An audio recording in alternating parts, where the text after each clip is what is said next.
चरण पादुका उतारना भूल जाते हैं। लेकिन भगवान जब भक्त के घर जाता है, भक्त के मन में जाता है, तो चरण पादुका पहन के नहीं जाता, बल्कि नंगे पैर जाता है। क्यों? क्योंकि भगवान भक्त के हृदय को और भक्त के घर को अपना मंदिर मानता है। जैसे हम लोग भगवान के घर को अपना मंदिर मानते हैं, वैसे ही भगवान भी अपने भक्त के घर को अपना मंदिर मानता है। और ऐसा एक बार नहीं, कईयों बार हुआ है साहब कि का जाति विदुरस्य यादव पते। भगवान ने कई बार ये दर्शाया क्या कि भगवान ने ये भी नहीं किया कि ये जानवर है कि इंसान है। गजेंद्र हाथी तिलवर सूंड रही तब ऊपर, तब हरि नाम पुकारो। जरा बताइए, एक तिल के समान सूंड रह गई थी, बस डूबने ही वाला था जल के अंदर, और महाराज इतनी ही देर में भगवान का नाम पुकार लिया। और क्या किया भगवान ने? उसने गो कहा था, बिंद तो कहने का ही मौका नहीं दिया। सुदर्शन को आगे भेज दिया, कहा कि तुरंत जाओ, हमारे जाने से पहले सर को काट दो। और महाराज जिसने उस हाथी को पकड़ा था, नीचे जो ग्रहा था, मगरमच्छ था, उसका सर काट दिया। और जैसे ही सर कटा, भगवान ने देरी ना लगाई, सूंड को अपने हाथ से पकड़ा और हाथी को झट से बाहर निकाल लिया। जरा सोचिए,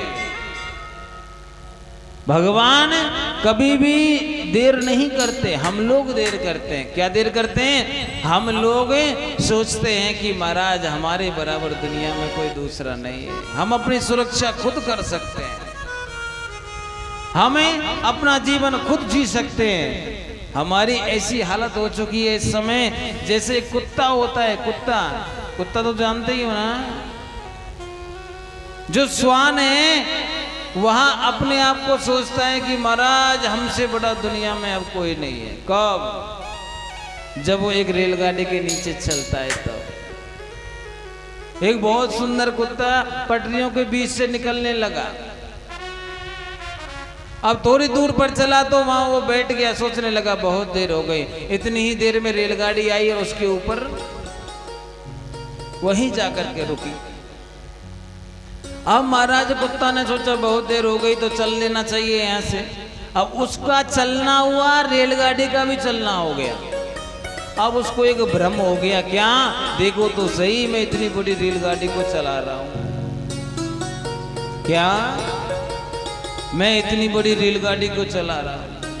अब कुछ दूर तो वो चला, लेकिन कुछ दूर के बाद में सोचने लगा, इतनी बड़ी रेलगाड़ी को खींच रहा हूं, आखिर इसमें देखो कितना वजन है, अरे मेरा शरीर थक गया, अब थोड़ी देर आराम कर लेता हूं, बाद में खींचूंगा। अभी तो भगवान का भला रहा कि वो इधर उधर नहीं बैठा, ये तो पूरा ही चला जाता। संयोग से बीच में बैठ गया। अब वो बीच में बैठा, रेलगाड़ी ऊपर से निकल गई। अब खड़ा होकर के देख रहा है पीछे की महाराज कोई नहीं है।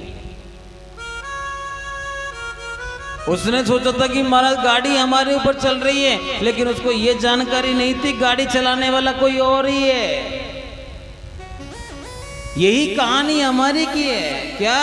हम लोग सोचते हैं हमारा घर हम चलाते हैं, आपका घर आप नहीं चला सकते हैं, क्योंकि जब तक भगवान की कृपा और आपके ऊपर आशीर्वाद नहीं है, तब तक कोई किसी का घर नहीं चला सकता भाई।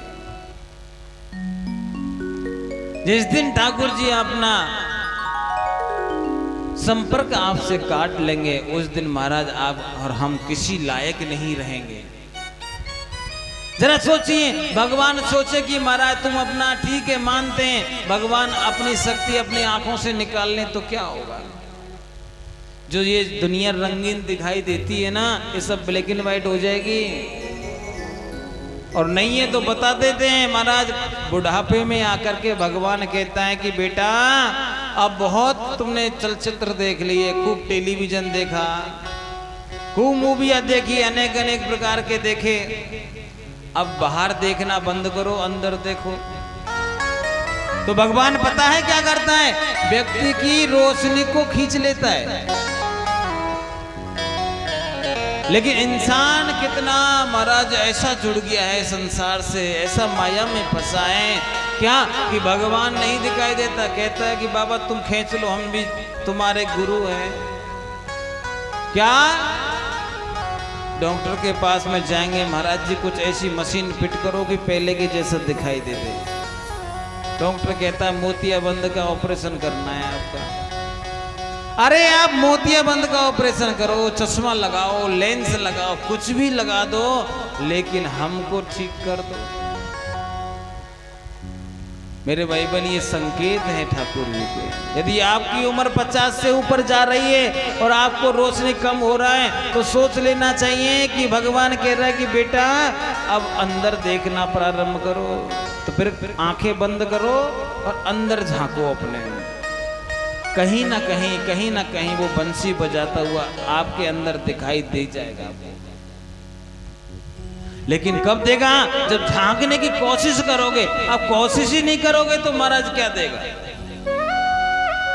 कोशिश करोगे तो भगवान भी आपको जरूर दिखाई देगा।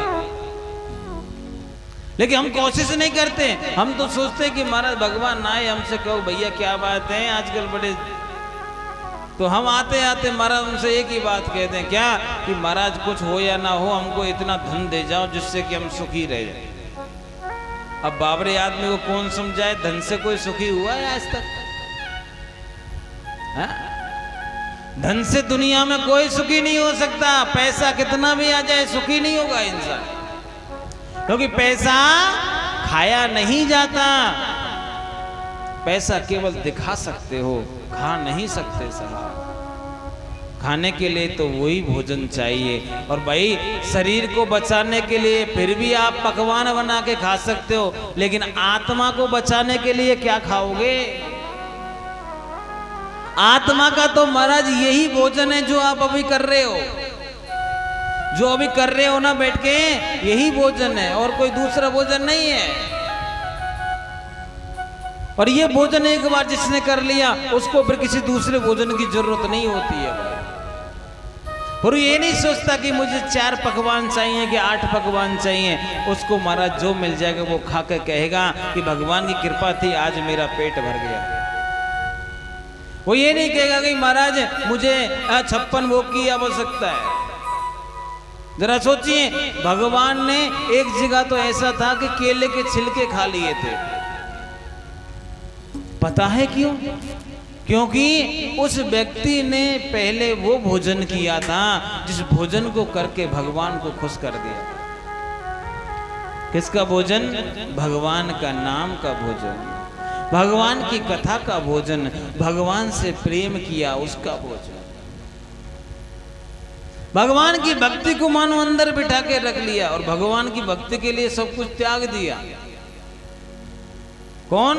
विदुर जी महाराज। जरा सोचिए, दासी का बेटा था, कोई अमीर का बेटा नहीं था, कोई राजा का बेटा नहीं था, केवल दासी का बेटा था। और भगवान के लिए महाराज वो भी मंत्री पद होते हुए छोड़ दिया। हमारे यहाँ तो महाराज भगवान के लिए कोई सरपंच का पद भी नहीं छोड़ता। हाँ, सरपंच बन जाए तो अपने आप को समझते हैं कि हम तो पूरे इलाके के, क्या महाराज इलाके के नहीं जिले के मालिक हो गए। लेकिन उसने क्या किया? अपने भगवान के लिए अपना मंत्री का पद भी त्याग दिया। जरा सोचिए। और राजा ने भी नहीं कहा था कि आप त्याग दो, मन से त्यागा है, क्योंकि उसने देख लिया जहां धर्म नहीं है वहां हम नहीं रह सकते। इंसान वही होता है जो अपने धर्म के लिए सब कुछ नौछावर करने को तैयार हो जाए। हम नहीं कर सकते साहब। हम लोग अपने धर्म के लिए 3 घंटा भी नहीं निकाल सकते। आपने देखा होगा कल प्राय कब आ रहे थे कई माताएं, तो महाराज आरती का समय और तब आ रही थी। जो इंसान, जो व्यक्तित्व, जो भक्त अपने भगवान के लिए 3 घंटा ना निकाल सके, उसका भक्ति करना बिल्कुल दिखावा करने के जैसा है। अरे भाई, दिखावा तो दुनिया के लिए होता है, भगवान के लिए दिखावा नहीं होता। राधे राधे बोलना पड़ेगा। और जोर से बोलना पड़ेगा, और जोर से। इंसान अपने समय को महाराज व्यर्थ के कामों में बोल लगा देता है, लेकिन कभी सोचता नहीं है। लेकिन भगवान के काम में सोचना पड़ता है। विदुर जी महाराज ने देखा कि महाराज बाल सफेद हो गया है, वैसे भी तो जाना ही है कुछ दिनों के बाद में, तो क्यों ना हम भगवान के काम आ जाएं। क्या महाभारत का युद्ध होने वाला था, भगवान शांति दूत बन करके आने वाले थे, लेकिन विदुर जानता था यदि महाभारत हो गया तो इस संसार का सफाया हो जाएगा, कितने लोग मारे जाएंगे।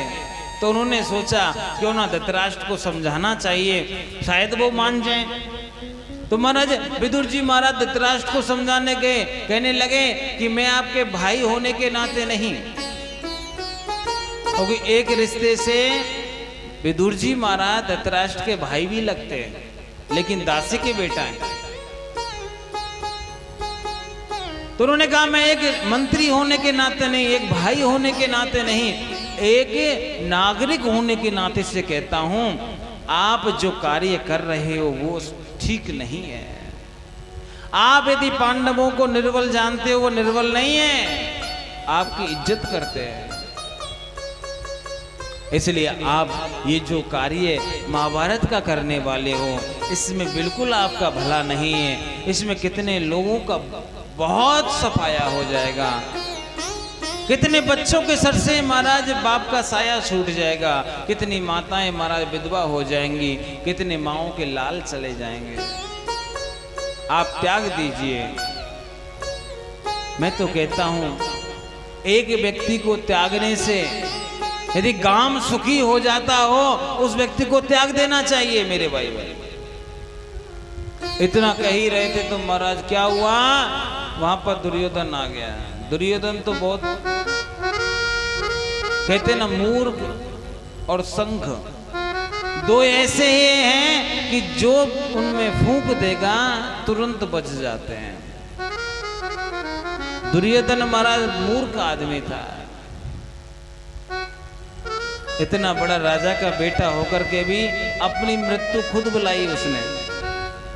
यदि चाहता तो महाराज पांडवों को आधा राज देकर के आराम से अपना जीवन जीता, लेकिन नहीं, वो चाहता था कि महाराज सब कुछ मेरा ही हो जाए। और यही समस्या हमारी भी है। आज इस समाज की क्या समस्या है कि हमें किसी को देना नहीं पड़े, सारा कुछ हमारा ही हो जाए, चाहे भाई का हो, चाहे किसी और का हो, चाहे कोई कुटुंब का हो।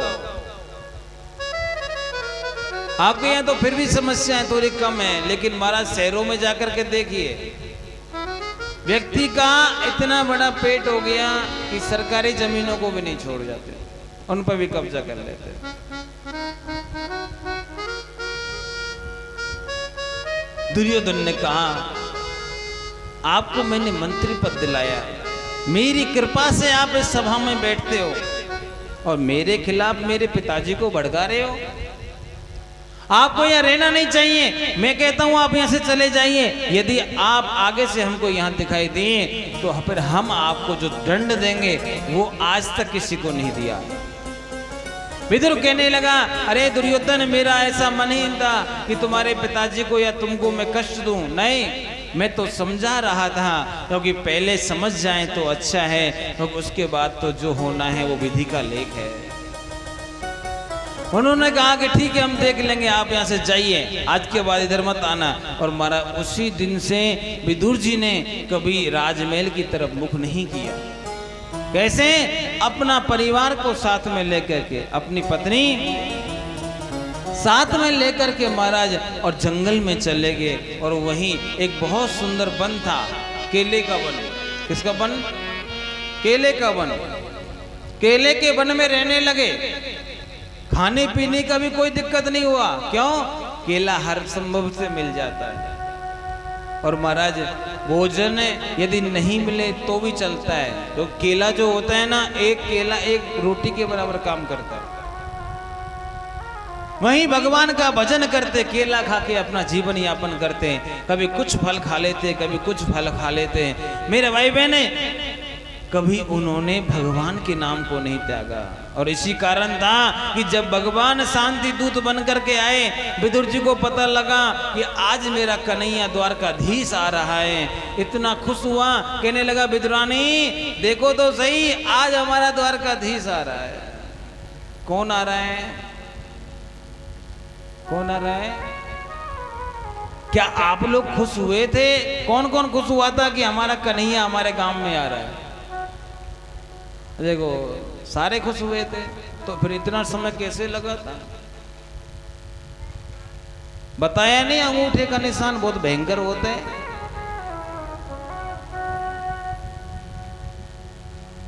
द्वारकाधीश का नाम सुना, नाम सुन करके मेरे भाई बहन इतने दोनों दंपति खुश हुए, कहने लगे विदुरानी अरे वो तो ठीक है, लेकिन अब हम कैसे उनसे मिलेंगे? अरे पहले तो मंत्री थे आप, तो हम महाराज राजभवन में उनसे मिल लिया करते थे, लेकिन इतनी प्रजा के बीच में कैसे मिलेंगे? देखिए भक्त की वही पहचान होती है। क्या विदुर जी कहते हैं अरे हम नहीं मिलेंगे तो क्या हुआ, भगवान तो हमको देख ही लेंगे। ये असली भक्त की पहचान है। हमारा मिलना नहीं हुआ तो क्या हुआ, अरे उनकी दृष्टि सब पर होती है, हम पर भी होगी, और यदि हम भाग्यशाली हुए तो हमसे वो जरूर मिलेंगे, क्योंकि कन्हैया कभी अपनों को नहीं त्यागता है। जिसको अपना बनाता है उसको परमानेंट अपना बनाता है, कभी नहीं छोड़ता।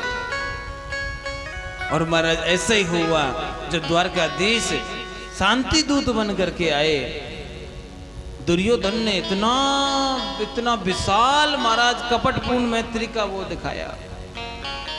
बड़े बड़े तोरण द्वार सजवाए, जैसे कि आपके यहाँ कोई नेता आया होगा तो आपने देखा होगा फूल माला अलग से लटक रही हैं, कहीं तोरण द्वार बनाए जा रहे हैं, कहीं कुछ बनाया जा रहा है। क्यों? नेताजी आ रहे हैं। अब जरा बताओ, नेता बड़े की प्रजा? नेता किस लिए बनाया जाता है? जनता की सेवा करने के लिए। अब जनता का सेवक आ रहा है, तो जनता का सेवक के लिए इतनी करने की क्या जरूरत? और जब ठाकुर जी आए तो वो जितने फूल वाले कोई दिखाई नहीं देता। आज का संसार बड़ा उल्टा हो गया है मेरे भाई बहन। संसार का मालिक आए तो जनता भूल जाती है, लेकिन पता नहीं है अंत में काम वही आता है। राधे राधे बोलना पड़ेगा, और जोर से बोलना पड़ेगा, और जोर से। भगवान के लिए महाराज इतना तोरण द्वार बनवाए, कहीं फूल की वर्षा हो रही है, कहीं से महाराज रंग रंगोलियां बनाई जा रही हैं, कहीं पर नाचना गाना हो रहा है। द्वारकाधीश को महाराज देखने के लिए नारियां अपनी अपनी अट्टालिकाओं पे चढ़ गई, अपनी अपनी छत पे, और भगवान का ऊपर से ही आरती पूजा चल रहा है। कह रहे हैं कि नीचे जाए नहीं जाए कोई बात नहीं, भगवान का तो जहां से पूजा हो जाए वहीं से कर लेना चाहिए। कोई फूल बरसा रहा है, लेकिन कन्हैया क्या कर रहे हैं? भगवान की दृष्टि ढूंढ रही है, मेरा विदुर कहाँ है। क्या? भगवान की दृष्टि विदुर को ढूंढ रही है कि मेरा विदुर कहाँ है। और महाराज जब विदुर जी को घूमती घूमती दृष्टि विदुर जी के ऊपर आके टिकी, तो टिकने के बाद में मेरे भाई बहन विदुर जी ने भगवान को देखा और भगवान ने विदुर जी को देखा, दोनों के नैन मिले, और महाराज विदुर जी का मन रूपी जो मयूर था नाचने लग गया। विदुरानी को आवाज लगा, ए विदुरानी, ए देखो तो सही, हमारा कन्हैया हमको देख रहा है। विदुरानी ने कहा मुझे भी दिखाइए, और भगवान का दर्शन उनको भी करवाया, और कहने लगा अब तुमने दर्शन कर लिया, मुझे लगता है कन्हैया कुछ कह रहा है आंखों ही आंखों में। मेरे भाई बहन याद रखिएगा, बातें दो प्रकार से होती हैं, एक आंखों से होती है और एक मुंह से होती है। मुंह की बातें तो झूठी भी निकल सकती हैं, आंखों की बातें कभी झूठी नहीं होती। और आंखों से बातें यदि कभी करनी हो तो केवल ना केवल भगवान से करनी चाहिए। कैसे? कि जब भी कहीं बिहारी जी जाना हो, कहीं मंदिर में जाना हो, तो भगवान को एक टक निहारना चाहिए। क्या करना चाहिए? भगवान को एक टक निहारना चाहिए। और जब आप निहारोगे ना, तो कहीं ना कहीं वो ठाकुर जी बोल जाएगा और कहेगा कि आप मुझे बहुत अच्छे लगते हो। मैंने आपको